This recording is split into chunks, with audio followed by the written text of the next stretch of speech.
কি খবর সবার? মাসখানেক আগে গিয়েছিলাম সাউথ সিটি মলের মিনিসোতে। আগে মিনিসোতে গেলেই টুকিটাকি অনেক জিনিস কিনে আনতাম। মাঝখানে বহুদিন সেসব কিছু করা হয়নি। তবে সেদিন গিয়ে টুকিটাকি বেশ কিছু জিনিস পছন্দ হওয়ায় কিনে এনেছিলাম। এবার আপনারাই বলতে পারবেন কোনটা কাজের আর কোনটা অকাজের। সবার প্রথমেই নিয়েছি একটা কালো শেডের সানগ্লাস। সানগ্লাস পরার থেকে কালেক্ট করতে আমার খুবই ভালো লাগে। একটা সময় ছিল যখন ২ মাসে তো একটা সানগ্লাস কেনা হয়েই যেত।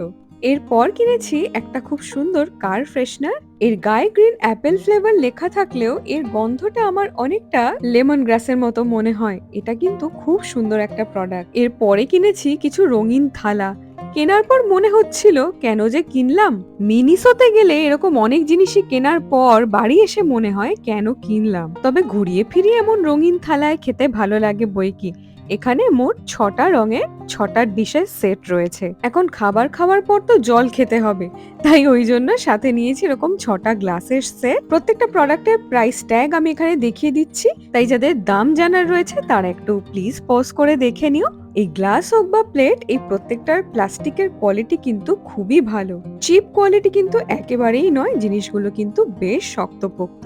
আর এই ধরনের স্টোরে গেলে যেটা আমি অবশ্যই একটা কিনি, মানে আমার কাছে থাকলেও কিনি, সেটা হচ্ছে ক্যান্ডেল। একটা অ্যাকোয়া ফ্রেগনেন্সের এই ক্যান্ডেল এই প্রচন্ড গরমের দিনে এত রিফ্রেশিং লাগে, সত্যি মনটা ভালো হয়ে যায়। আর last but not the least নিয়েছি একটা খুব সুন্দর আয়না। এটা বোথ সাইড একটা মিরর, একদিকে 2x ক্লোজার জিনিসপত্র দেখায় আর একটা নর্মাল। এর বেসটা এরকম ডিট্যাচেবল, এটাকে আপনারা প্রয়োজন মতো লাগিয়ে নিয়ে ব্যবহার করতে পারেন। আবার যদি মনে হয় রাখার জায়গার অসুবিধা, তাহলে বেসটাকে ডিসমেন্টল করেও রাখতে পারেন। এর মধ্যে তোমার কোন জিনিসটা সব থেকে সুন্দর আর কাজের জিনিস বলে মনে হলো, কমেন্ট করে জানাতে ভুলো না কিন্তু।